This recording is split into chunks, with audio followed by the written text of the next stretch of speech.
Ma mère était l'espace, le monde. Elle était aussi dans mes gestes, infiltrée au plus profond. Parfois, au bout du monde, dans un pays où elle n'avait jamais mis les pieds et ne les mettrait jamais, je regardais ma main, le couteau qu'elle tenait, et c'était comme si elle était là, en moi, dans ma main, dans mon doigt qui reposait sur le métal, comme elle me l'avait appris. Ces choses qui ont composé mon éducation et qui m'exaspéraient ou m'indifféraient, car je n'en comprenais pas le sens, la finalité. Qui était, je le crois aujourd'hui, de me permettre d'accéder, de m'introduire, de m'infiltrer ou peut-être de me fondre dans un milieu qui n'était pas le mien. Et davantage que cela, mieux que cela, dans des milieux qui n'étaient pas les miens. C'était ainsi, à l'époque, qu'une femme intelligente et ambitieuse, pas ambitieuse pour elle-même, mais pour l'avenir, avait choisi d'élever sa fille. Il s'agissait de faire de moi une sorte de caméléon ou de passe-muraille. Et bien sûr, je ne me suis jamais demandé à l'époque comment elle, qui venait d'une ville à peine plus grosse qu'un village, en lisière d'une forêt, dans les Balkans socialistes, avait appris à tenir de cette manière ses couverts et à tenir de cette façon sa tête, ses bras, son buste. Pour l'enfance, la mère est sans avant.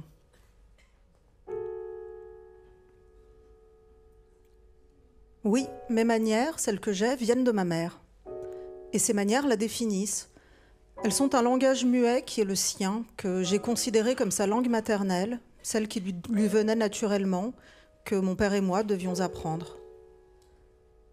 Elle nous a éduqués aux couleurs, aux matières, à ces choses qui rendent une vie plus belle et ce faisant aident à la vivre. L'élégance des mélancoliques, pour qui la vie en soi ne suffit pas tout à fait ou pas du tout, qui parfois semblent retenus au monde par la seule beauté du geste. Une question d'allure en fin de compte.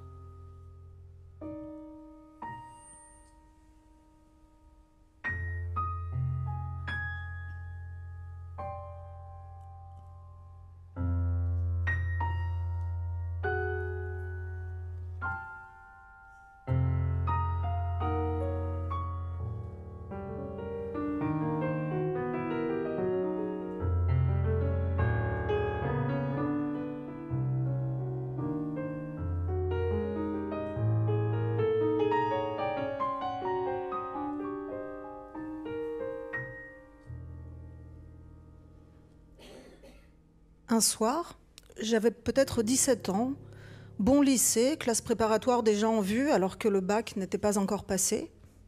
Une formalité dans ces milieux-là, mais qui m'emplissait d'une angoisse secrète, incompréhensible. Je rêvais sans cesse que je perdais ma convocation, ma carte d'identité. Carte d'identité encore neuve, je n'ai eu la nationalité française qu'à 16 ans, et à l'approche du baccalauréat, j'avais rêvé que l'examinateur me recalait avant même de m'avoir entendu. Avant même que j'aie pu ouvrir la bouche. Il me rendait mes papiers d'identité en disant « Vous ne pouvez pas passer votre examen, car ces papiers sont faux. » Un soir, donc, j'ai dîné dans une famille de la grande bourgeoisie parisienne. J'étais amie de classe avec le petit dernier. J'avais déjà mis en place ce que j'ai appelé par la suite la politique de la jambe nue, même si j'agissais au début d'instinct. Des chemisiers toujours boutonnés, ou bien des cols cheminés, mais toujours, en toutes circonstances et par toute température, les jambes nues. Politique qui me valait un intérêt inattendu de la part de garçons qui jusque-là ne me parlaient que pour me convaincre, 50 francs, d'imiter la signature de leur mère sur telle ou telle communication officielle. La faussaire aux jambes nues. Je souriais peu. J'avais laissé mon ami M, dans les toilettes du lycée, me mettre un rouge à lèvres rose vif, dont je n'ai pas reconnu la couleur sur le cou, et j'étais en train de devenir quelque chose d'autre, avec mes jambes nues, mes cols austères. Je me souvenais des mains de mon amie, elle-même en passe de se transformer en jeune femme, et quelle beauté. Oui, je me souvenais de ses mains sur mon visage, Cela m'avait rappelé tant par le sérieux que par le geste les jeux de l'enfance. Et quand je m'étais regardée dans le miroir, je ne m'étais pas reconnue. Je ne m'étais pas reconnue, mais j'avais reconnu quelque chose. Quoi, je ne savais pas, mais cela m'avait assez troublée pour que j'essuie tout de suite le phare. Bref, ce garçon m'avait invitée. Le salon à lui seul faisait tout entier la taille de l'appartement où j'ai grandi, et je sentais quelque chose sourdre en moi. Mais cette chose, je n'aurais pas su la nommer. Il y avait là un frère et une sœur qui avaient quelques années de plus que moi, et leur mère, une très belle femme, qui avait été malheureuse en amour, bien que, ou au contraire parce que, elle avait joué à la perfection le jeu de la classe sociale. De sa classe sociale. Pathétique, disait d'elle son fils avec sauvagerie. Seule à en crever. Le temps est un instrument d'optique remarquable, et je vois aujourd'hui ce que je ne voyais pas alors. La rage d'un fils qui aime sa mère et ne sait pas quoi faire de cet amour. Et cet amour qui, à force d'impuissance, est en train de devenir autre chose. Nous étions à l'âge de toutes les métamorphoses.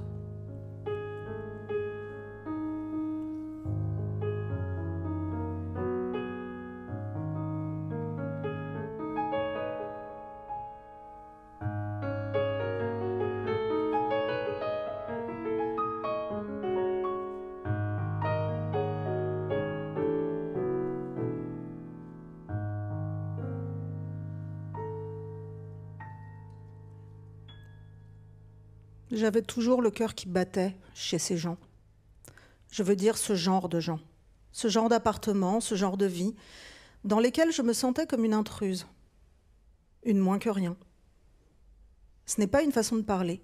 Je sentais ma personne s'alléger, flotter, comme si j'étais tout entière une fiction qui se dissipe. Un mirage, un nuage, rien. Moins que rien. Voilà comment je me sentais en présence de l'argent. Je ne faisais, au sens propre comme au sens figuré, pas le poids. Dans leur monde, j'étais un fantôme. Il était évident que si j'avais passé beaucoup de temps à penser à eux, ne fût-ce que pour les éviter, eux, au contraire, n'avaient jamais pensé à moi, aux gens comme moi. Je commençais à laisser leur fils me coller contre un mur, toucher mes jambes nues, remonter la paume de ma cuisse à mes fesses comme si leur vie en dépendait. Et quand toute leur vie se concentrait dans l'érection que je sentais presser contre moi, je les plantais là. Je partais.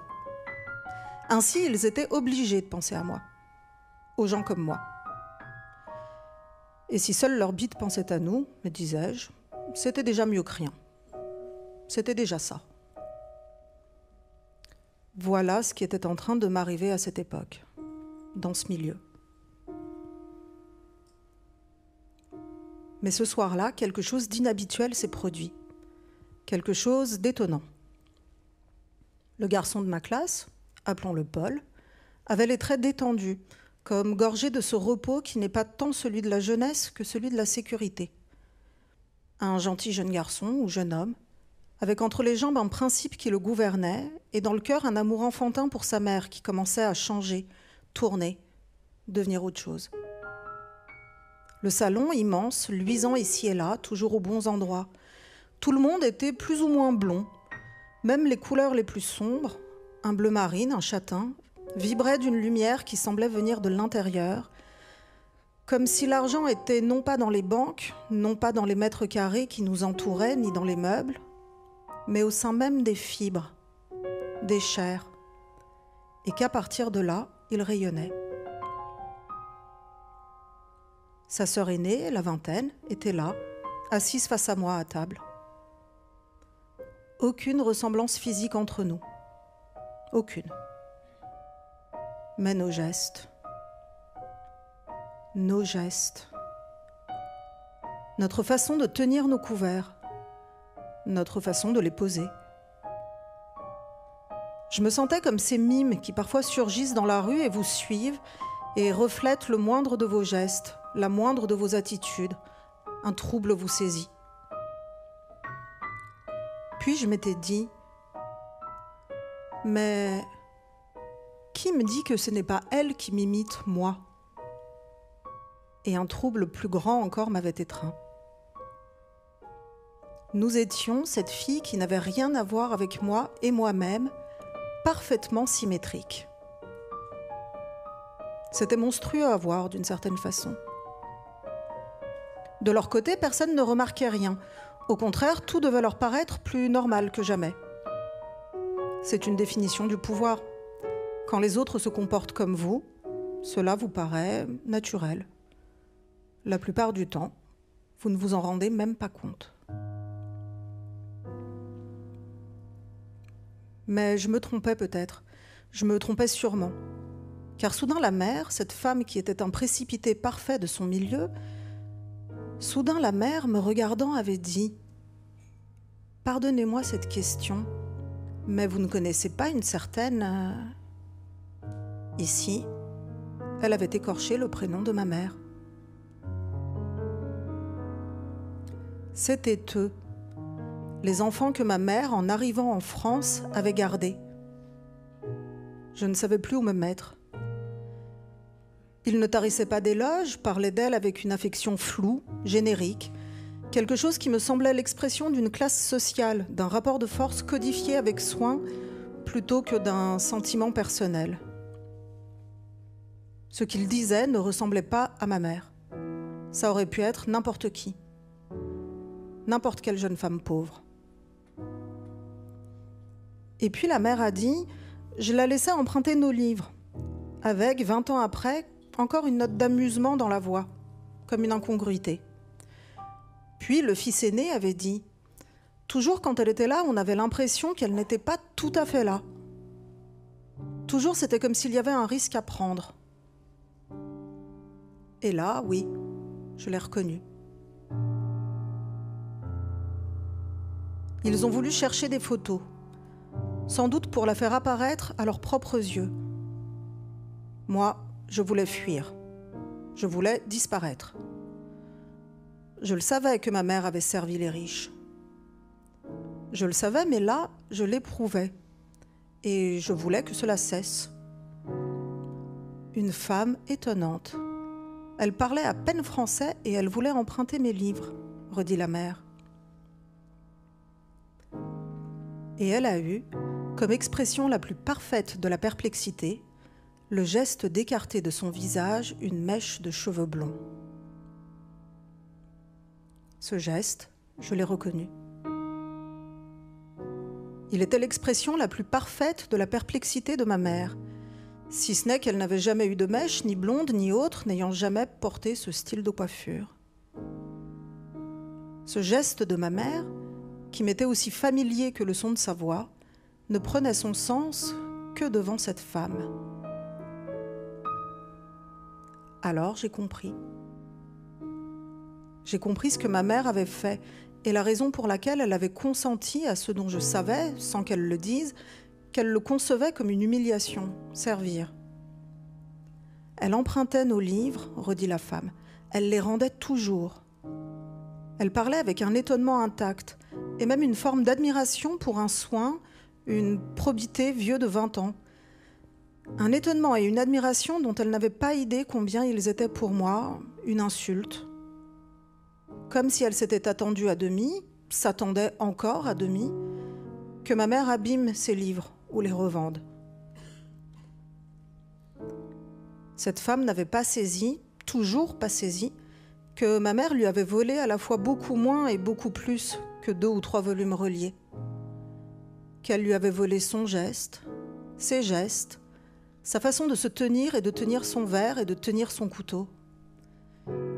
Et que, non contente de les lui voler à elle, qui n'y avait vu que du feu, elle me les avait donnés à moi. Moi qui n'étais alors, au mieux, qu'une idée ou un désir dans le cœur de ma mère.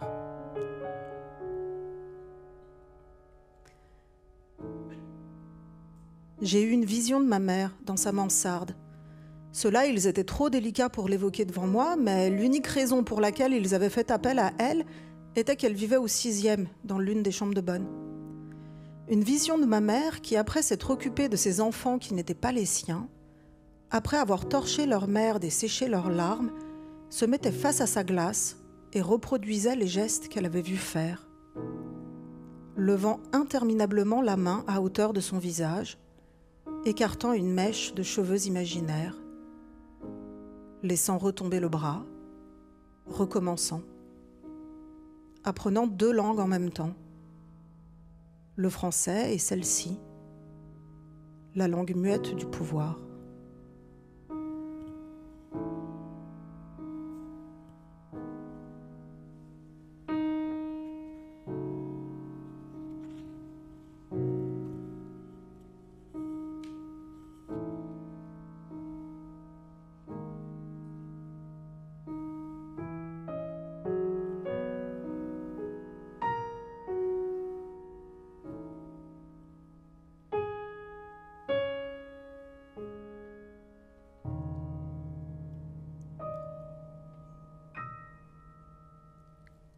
Si les gestes de ma mère n'étaient pas les siens, si elle les avait acquis avec obstination, de cette façon détournée, comme on détourne une rivière, qu'est-ce que j'avais d'elle? Qu'est-ce qui me venait de ce pays, de cette famille où elle avait grandi, de cette époque qui était comme un monde perdu? Elle ne fumait jamais dans la rue. Ça fait mauvais genre. Mais le mauvais genre des femmes est un code quasi universel. Plus étonnant peut-être, un jour elle m'avait dit « Ne mange jamais dans la rue ». Son père lui avait inculqué cela. Son père, dont elle avait toujours dit qu'il m'aurait aimé, mais que je n'ai pas connu. Il était déjà un vieil homme, mort avant ma naissance, bien avant, ma mère avait 20 ans. Ne mange jamais dans la rue. Mais pourquoi, avait-elle dit, car certains entêtements de l'enfance sont aussi sans doute quasiment universels. Tu ne sais pas qui te regarde en ayant faim. Une phrase qui en dit long sur les attentions d'un homme pour ceux qui n'étaient pas de son milieu, mais sur sa tranquille acceptation aussi de cet ordre des choses. Certains ont faim et d'autres non. Une phrase qui en dit long surtout sur un pays et une époque. Tu ne sais pas qui te regarde en ayant faim. Partout de grands yeux brillants de fièvre. Partout des ventres vides. Et la forêt au-dessus de la ville, qui les regardait tous.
Merci.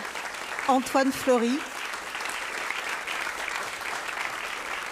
Merci Antoine.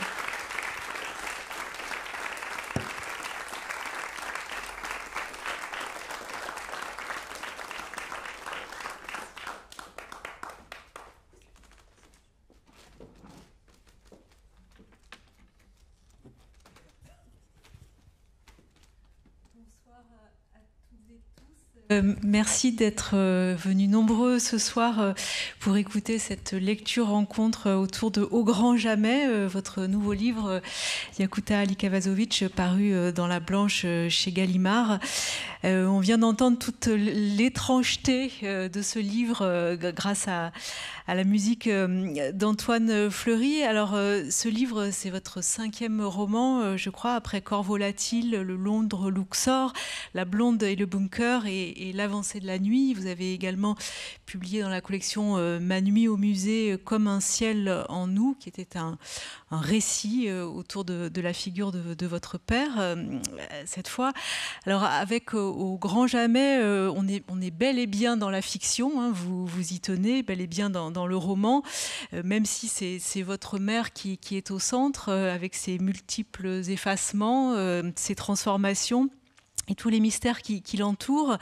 Cette mère, née en ex-Yougoslavie, est arrivée en France, je crois, en 1972. Elle a publié 2 recueils de poésie avant d'arrêter d'écrire. Alors, l'un des objets de votre enquête, hein, c'est de savoir pourquoi et quand elle a arrêté d'écrire.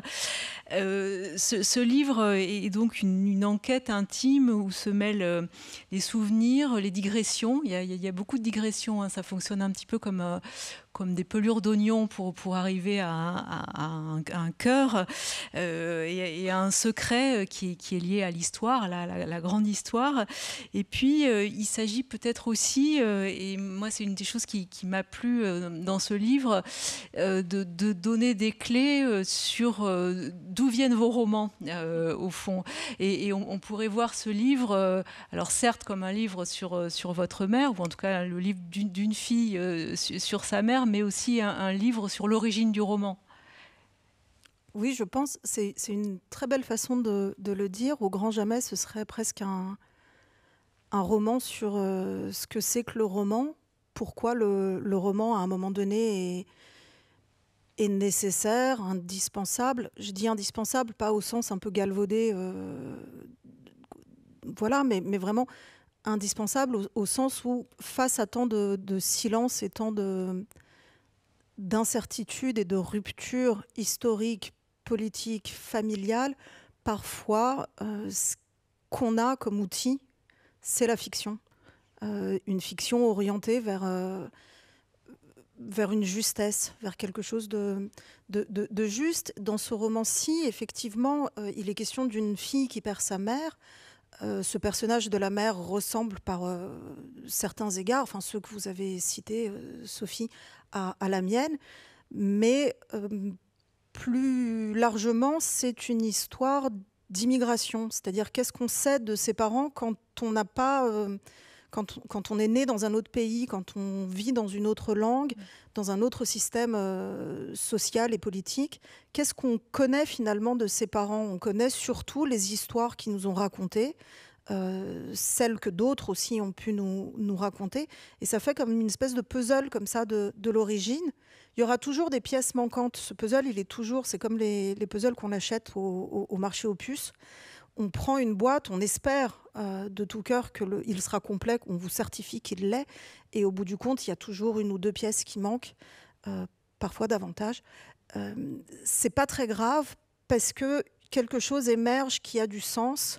Il y a malgré tout une image qui se compose. Et les bouts qui manquent,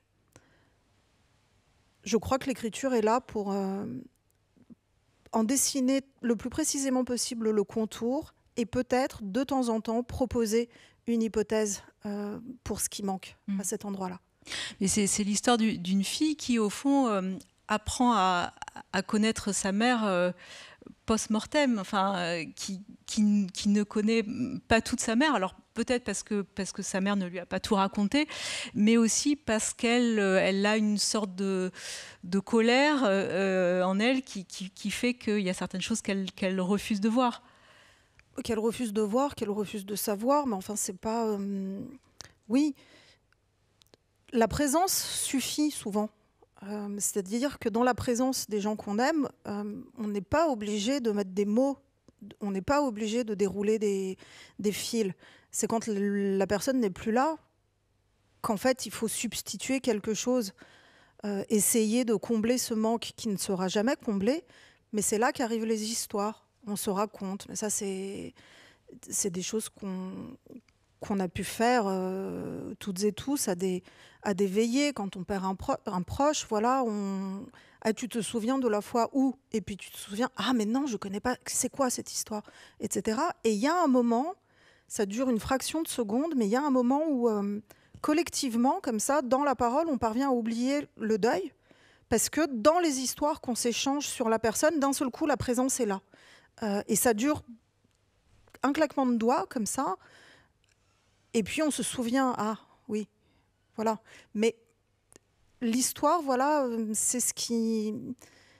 Elle devient indispensable quand la personne n'est plus là. En tout cas, c'est le point de départ du roman. C'est à partir de là que la mère disparaît, la mère meurt, et à partir de là, un espace est créé pour ses histoires. Pas son histoire, mais ses histoires, parce qu'encore une fois, c'est une femme, vous l'avez dit, qui s'est réinventée plusieurs fois et qui s'est effacée elle-même de sa propre histoire, ce qui est un geste assez étonnant. Et quant à la colère que sa fille éprouve envers elle, c'est une colère, mais je ne crois pas trop m'avancer en disant qu'on éprouve souvent une forme de colère, qu'on en ait conscience ou pas à un moment donné dans la vie envers nos parents, je crois. La colère de la fille vient justement, elle est liée à cet effacement. La mère d'avant, la mère des histoires, déjà la mère des histoires, parce que la mère du pays d'avant et la mère de la langue d'avant était une femme flamboyante, magnifique, pleine de désir et de curiosité du monde. C'était une poétesse, une jeune poétesse, mais une grande poétesse. C'était quand même le genre de personne ou de personnage dont on aimerait qu'elle nous guide dans la vie. Or, ce n'est pas cette mère-là que la narratrice connaît. Elle a connu une femme qui s'était banalisée, voilà, qui s'était effacée elle-même, qui n'était plus du tout cette jeune poétesse pleine d'allant, qui n'était plus du tout poétesse d'ailleurs, qui a exercé un certain nombre de métiers, certains un peu étranges, mais surtout qui s'est cantonnée à la sphère domestique. Elle dit, la narratrice, elle dit, mais longtemps j'ai rien eu à dire de ma mère, elle était toujours là où je l'attendais. Et là où elle l'attendait, c'est à la maison. C'est-à-dire que, bon, voilà, on a le cœur brisé, on est très triste, on va voir maman. Maman vous fait des petits plats, et puis ensuite on repart en se disant, mais mon Dieu, pas cette vie, je ne veux pas de cette vie-là. Et il y a comme une espèce de fracture impossible à combler entre la mère d'avant, celle qui avait tous les dons, et la mère qu'on a connue, qui n'a pas tenu les promesses de la jeunesse. Qui a renoncé. Qui a renoncé. Et c'est ce que pense sa fille. Elle dit, elle a renoncé, elle a ployé. Alors ça change. L'interprétation, le fait, il est là. Cette femme qui écrivait n'écrit plus et maintenant elle nettoie sa cuisine. Ça, c'est un fait inamovible. En revanche, l'interprétation que sa fille en a change au fil des âges de la vie. C'est-à-dire qu'au début, elle est très en colère, elle la trouve lâche, elle trouve qu'elle a renoncé. Ensuite, elle arrive à un moment où, sans doute ayant un peu mûri, elle l'a plaint. Elle se dit, bah oui, parce qu'en fait, rester artiste quand on est une jeune immigrée dans un pays où on n'a pas les moyens, où on ne connaît pas la langue, ça ne va pas de soi. Ça ne va pas de soi. Donc, qu'est-ce qui se passe ? Il se passe que on revient, en fait, on repère. C'est aussi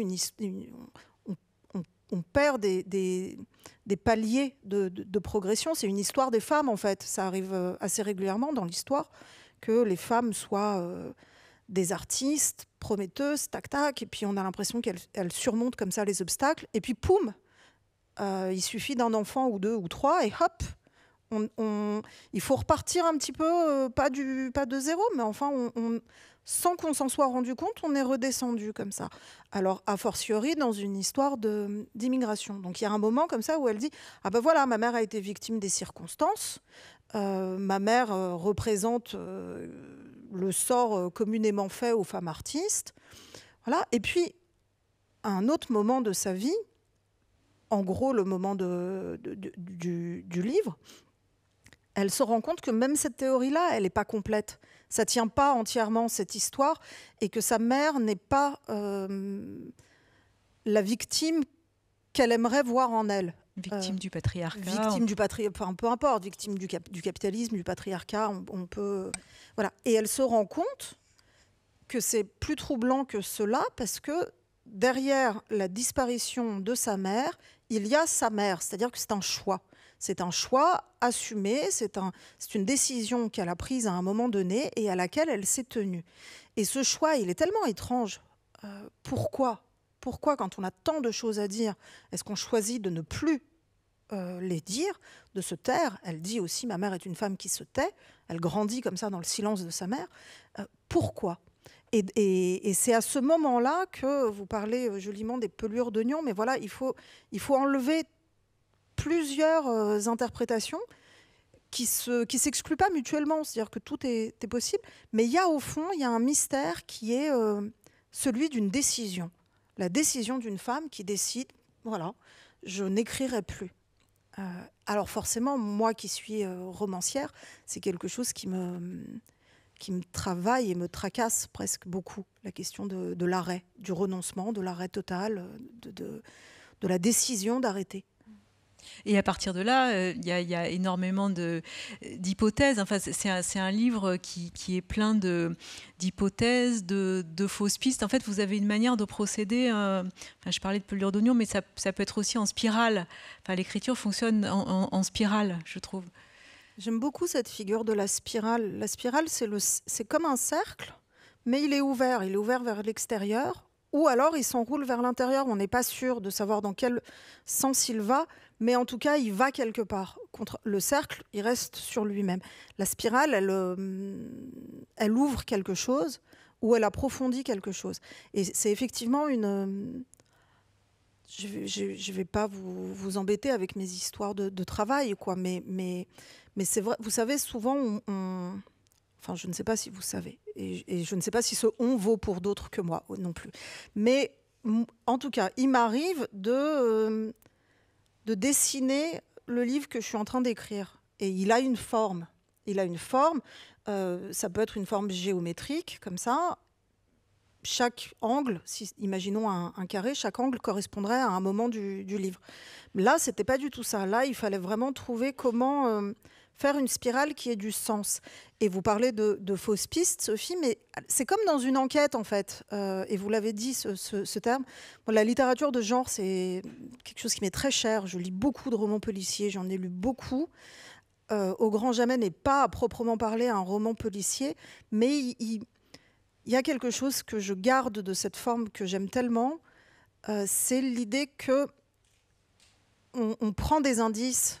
Chaque piste vous donne un indice. Même s'il y a une porte qui n'est pas la bonne, vous aurez quand même appris quelque chose qui vous permettra d'aller jusqu'à la résolution finale. Voilà. Donc oui, il y a de l'intrigue là-dedans, oui. Oui, le roman policier ou même le roman d'espionnage, parce qu'au fond, ce motif de la femme qui disparaît, bon, évidemment, c'est Hitchcock, mais il y a tout cet imaginaire-là aussi lié à l'Europe de l'Est et à tout ce qui s'est passé de l'autre côté du mur. Mais oui, et c'est un imaginaire. Alors, c'est ça, c'est là... On en vient à un point qui m'est très cher, tellement que je bafouille, c'est que en fait, nos imaginaires, ils coexistent parfois, mais ce qui est l'imaginaire de l'Europe occidentale est la réalité du bloc de l'Est. Les histoires d'espions, les histoires d'espionnage, la police d'État, les polices secrètes, les citoyens qui sont espionnés par leur père et qui, à leur tour, espionnent les autres. Oui, pour moi qui suis née en France, et comme beaucoup d'entre vous peut-être, c'est John le Carré. Mais en réalité, pour mes parents qui sont venus de la Yougoslavie qu'on appelait à l'époque, j'adore cette expression, donc je ne peux pas m'empêcher de la dire. On disait, dans les années 70, on disait la Yougoslavie, mais c'est la Californie des Balkans. C'est génial. C'est le meilleur de l'Est et le meilleur de l'Ouest. Bon. C'était certes un pays plus détendu que d'autres. Le maréchal Tito avait bien veillé à être sur une ligne de tension entre les blocs de l'Est et de l'Ouest. Ce n'était pas le grand pays de la liberté non plus. Voilà, et donc cet imaginaire-là qui est, pour, je pense, certains de mes lecteurs qui tire vers la fiction, vers le roman de genre, pour moi, qui ai grandi dans les histoires de ces années-là, c'est une réalité. C'est une autre réalité, mais une réalité extrêmement concrète vous êtes dans un café avec des amis, quelqu'un fait une blague, et puis dans les 10 minutes qui suivent, la police secrète vient et l'embarque. Parce que ce n'était pas la bonne blague à faire. Voilà. Donc ça, la façon dont... comme un ruban de Möbius, vous savez. Il y a des choses qui sont...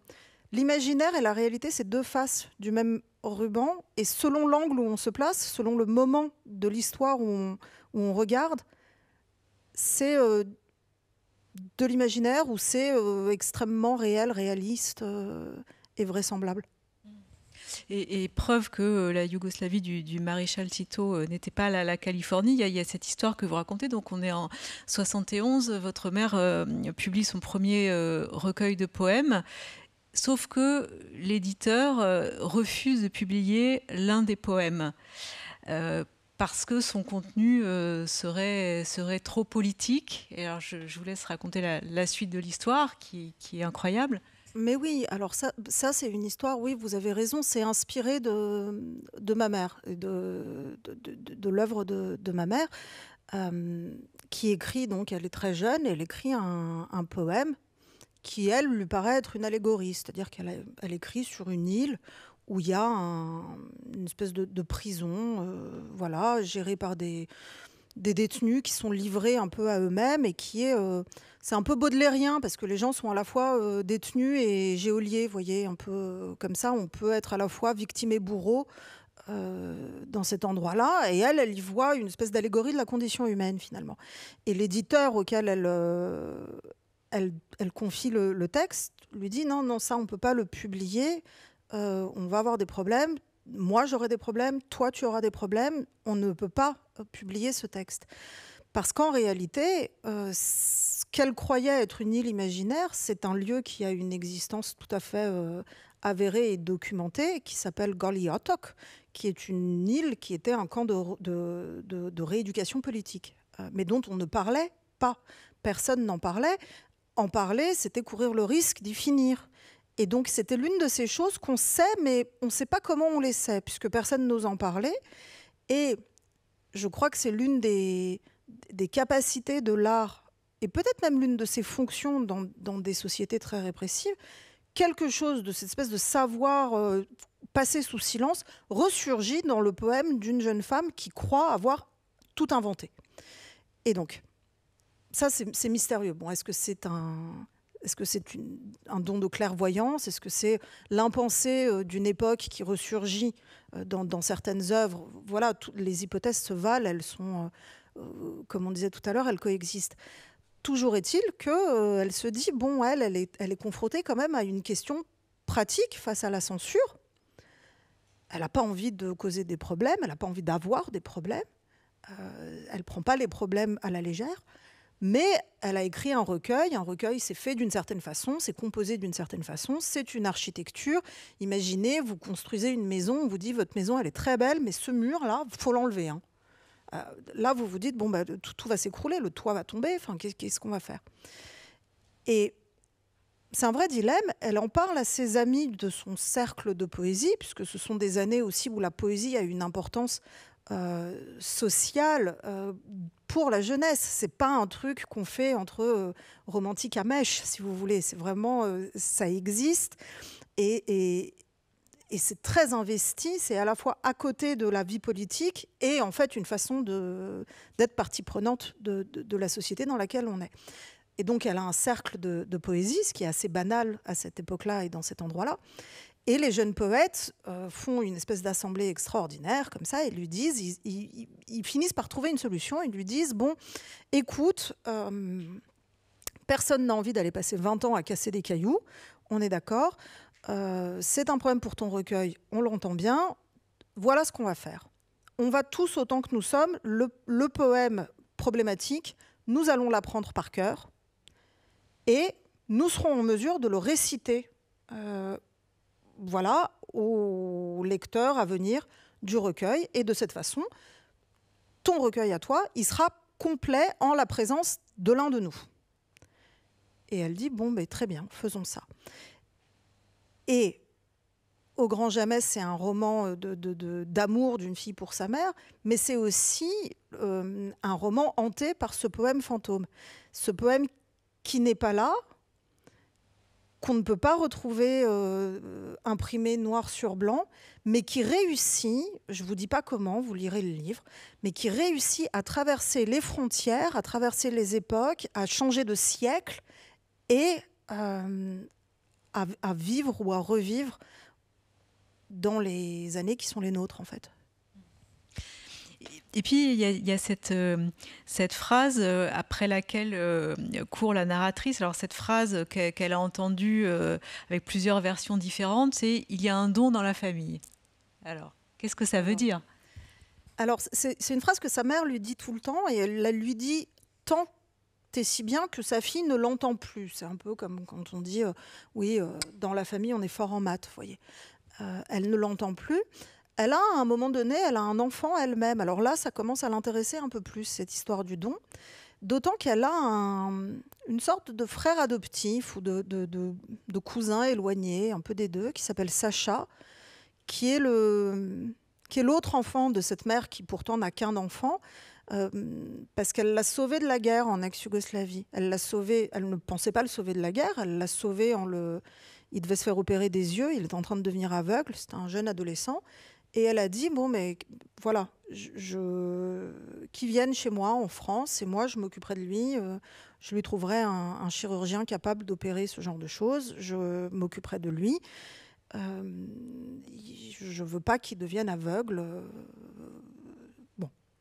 Et Sacha arrive, adolescent, et l'opération a lieu. Et Sacha, qui ne voyait rien, qui ne voyait plus que des ombres comme ça, plus ou moins denses, Sacha retrouve les frontières entre les objets, entre les choses du monde.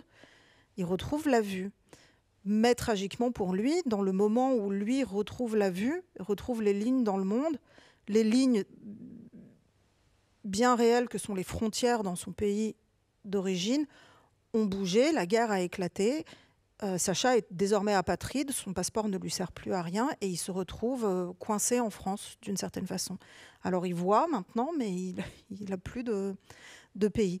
Et c'est Sacha qui va donner un autre éclairage sur cette histoire de don. Sacha, c'est le grand contradicteur de la narratrice. Il passe son temps à lui dire « mais tu n'as rien compris, en fait, ni à ta mère, ni à l'histoire, ni à rien. Tu fais des phrases, mais en fait, tu comprends rien. » Et il répète d'ailleurs souvent, il dit « mais moi, la littérature, mais j'y connais rien. Par contre, ta mère, je connais bien, et alors là, tu t'es vraiment gouré. » Et Sacha lui dit une phrase qui rallume son intérêt. Il lui dit, à un moment donné, il lui dit « mais quand ta mère m'a choisi, quand elle a dit que je pouvais venir chez vous et que je pouvais être soignée, j'étais hyper heureux. Et j'étais pas seulement heureux pour mes yeux, j'étais aussi hyper heureux parce que je me suis dit peut-être qu'en fait, ça veut dire que c'est moi qui ai le don. Parce qu'il y a un don dans la famille. Et peut-être que ta mère, elle a vu quelque chose chez moi dont j'étais pas conscient et qu'en fait, le don, c'est moi qui l'ai. » Puis il la regarde comme ça et lui dit « mais c'est pas moi. » Et elle essaye de l'amadouer. Elle lui dit « mais qu'est-ce que c'est en fait ce don? Vas-y, raconte. » Et là, il ne veut pas lui répondre. Il lui répondra plus tard. Et moi, je vous répondrai aussi partiellement. Il y a un don dans la famille, mais ça n'est pas forcément un don toujours heureux. Voilà. Comme beaucoup de dons, il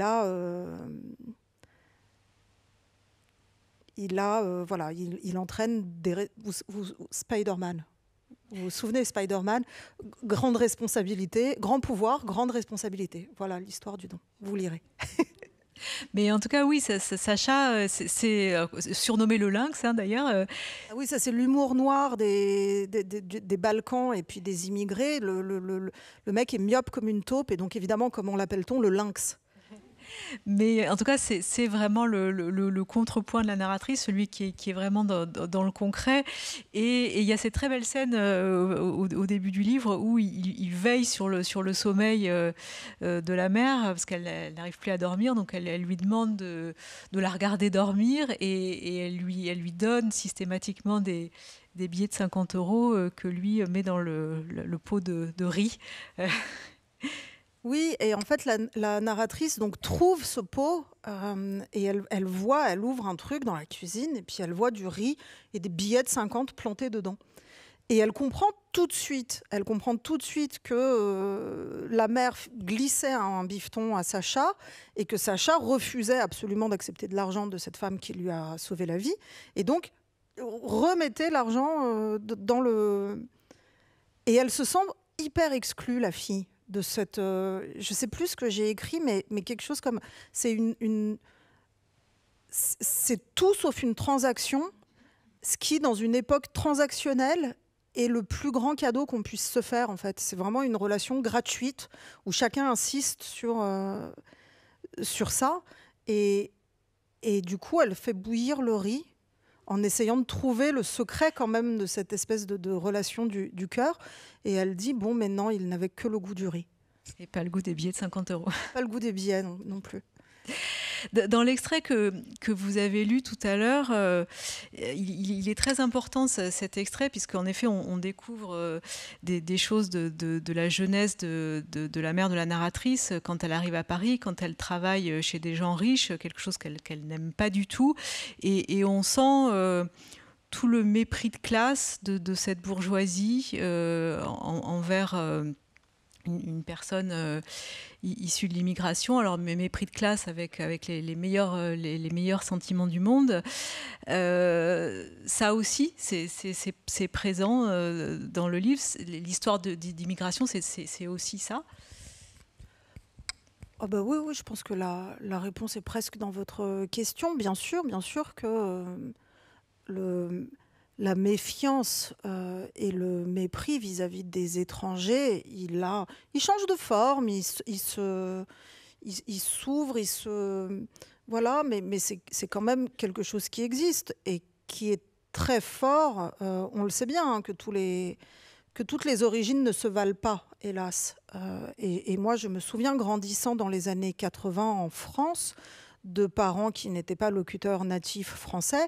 À vrai dire, mes parents avaient appris le français tous les deux. Ils avaient 7 ans de plus que moi. Mon père, c'était mon grand frère en français. C'était pas mon père. Alors que c'était des jeunes gens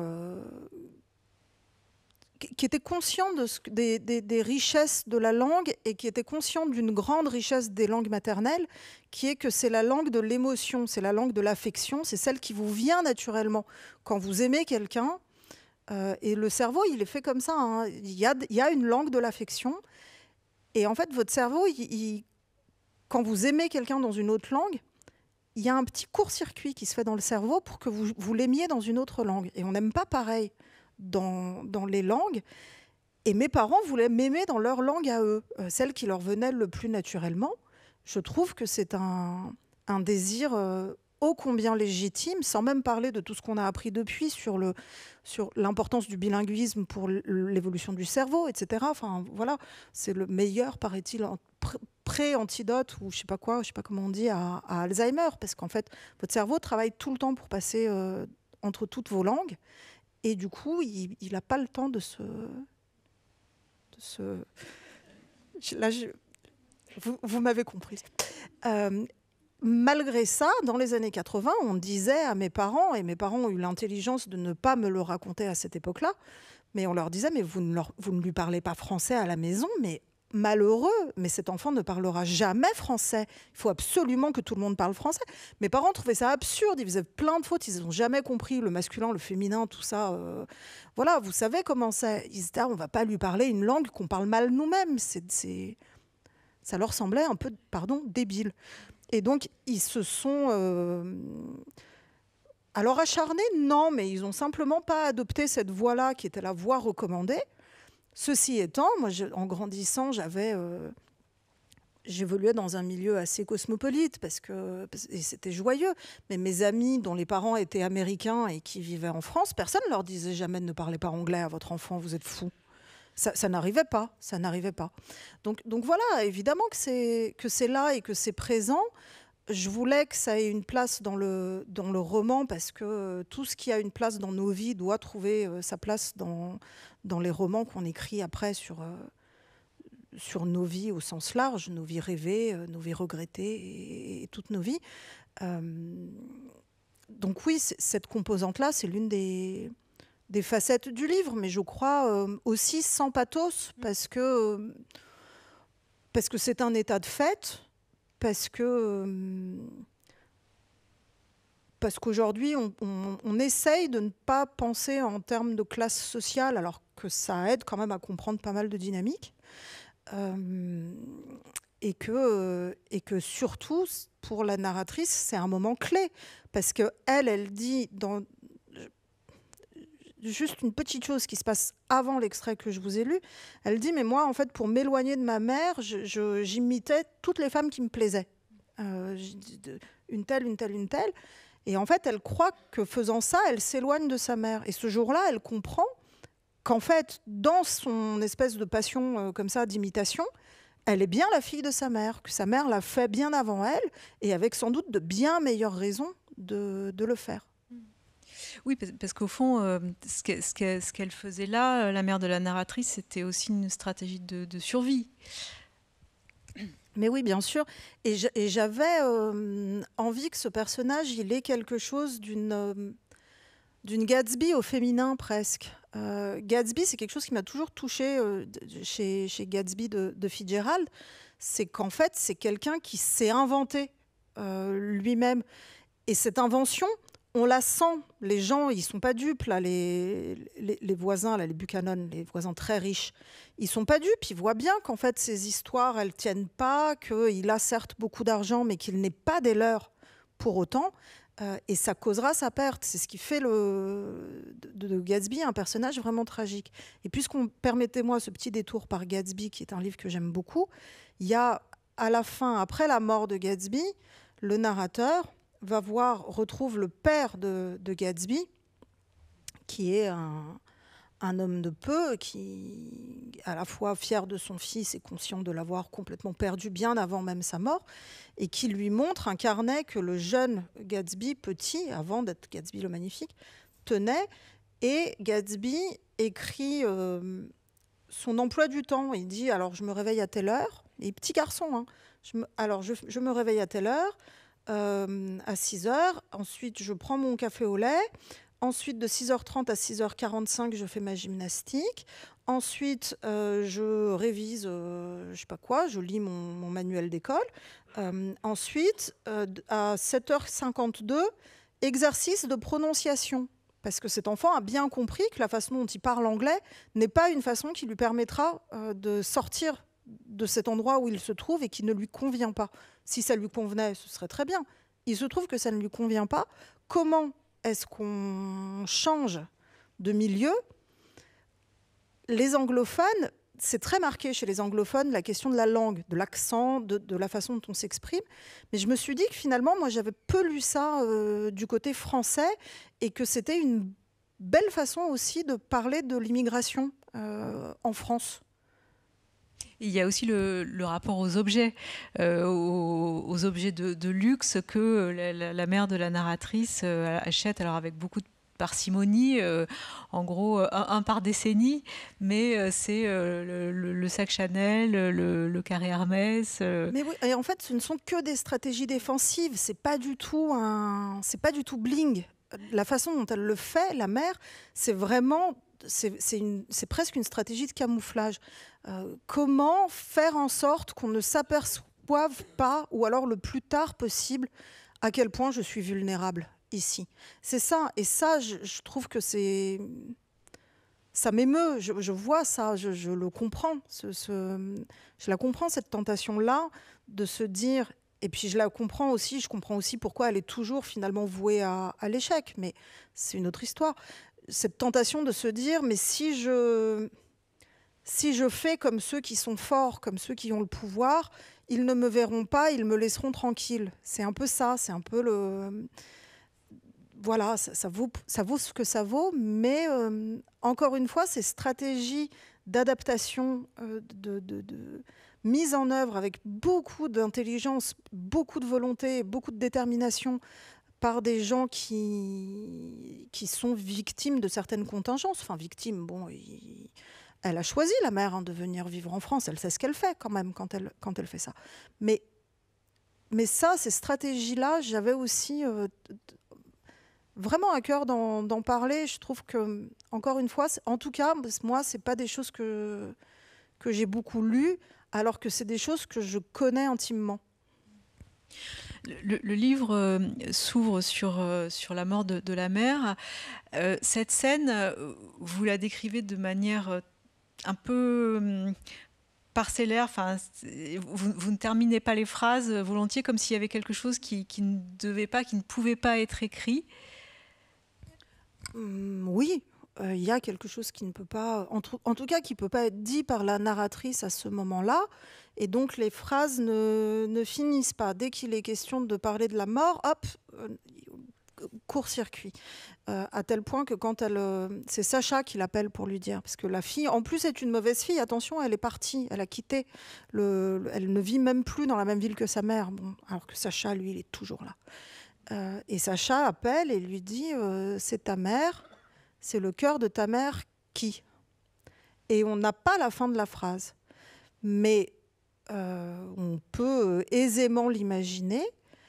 Et je ne vais pas tout vous dire, mais je vais vous donner un indice qui vous sera précieux plus tard. C'est le cœur de ta mère qui. Ce n'est pas une phrase finie. En revanche, si on considère que c'est un vers de poésie, il tient pas mal. Voilà, j'en dis pas plus. Et puis, il y a on a parlé des objets, il y a cet autre objet qui est le livre qu'elle était en train de lire au moment de sa mort, qui est un livre pour enfants, le livre préféré de la narratrice. Est-ce que vous l'avez identifié, Sophie? Alors non. Je vais vous dire, je vous raconte le pitch, comme le fait la narratrice, et puis après vous viendrez me dire si vous l'avez reconnu. Cette petite fille tombe amoureuse, son premier amour, c'est un livre. C'est un livre pour enfants, c'est ce roman-là. Et sa mère est l'amie de cet amour, dit-elle. Parce qu'elle se retrouve, c'est quand même dans une histoire comme ça où beaucoup de choses sont passées sous silence, on ne peut pas transmettre une grande partie de l'histoire. Il y a quand même cet amour des histoires et cet amour des livres qui, lui, est absolument transmis et que la mère encourage.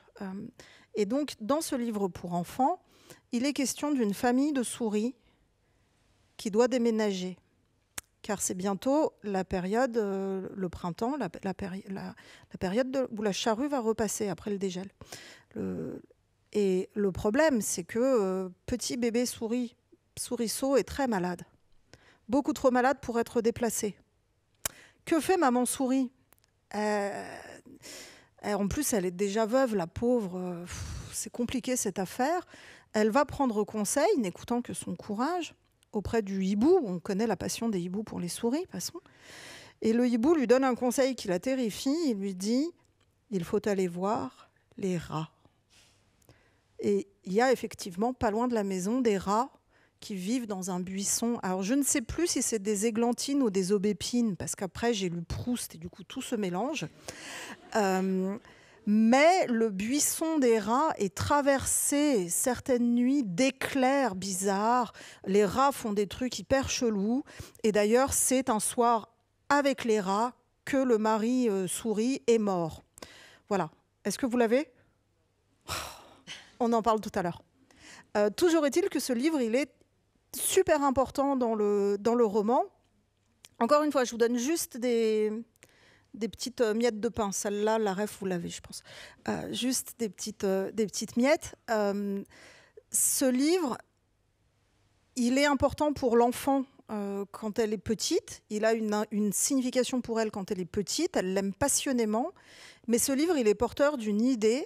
Et cette idée, elle continue à l'accompagner ensuite. C'est-à-dire que parce qu'elle a lu et aimé ce livre quand elle était enfant, c'est une idée, appelons-la une idée d'avenir ou une idée d'espoir ou une idée de vie qu'elle est plus tard à même de retrouver dans d'autres circonstances de son existence.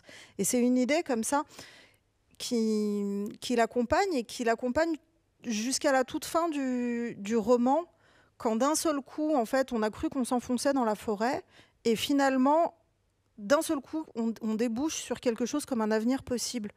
Et j'aimerais...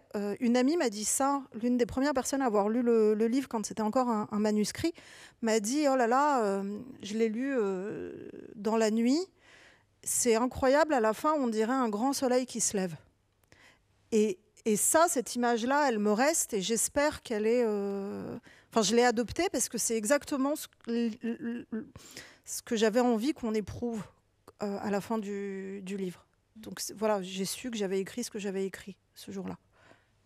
Et puis, il y a cette belle idée à la fin du livre, et je vais pas tout dévoiler, mais voilà, il y a un secret qui est lié à l'histoire, à la Seconde Guerre mondiale, et au fond, c'est l'idée de qui reste pour raconter les histoires.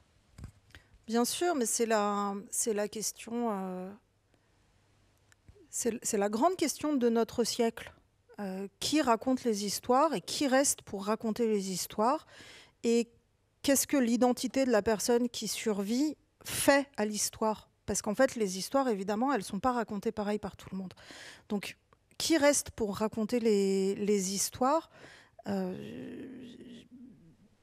Voilà, moi non plus, je vais pas dire qui reste pour raconter les histoires, mais l'essentiel, c'est qu'il y ait quelqu'un, ouais. Merci. Merci beaucoup, Sophie. Merci à vous.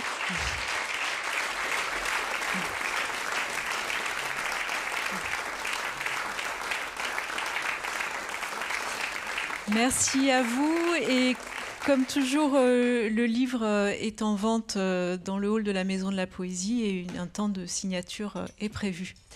Merci et bonne soirée. Merci encore et merci Sophie.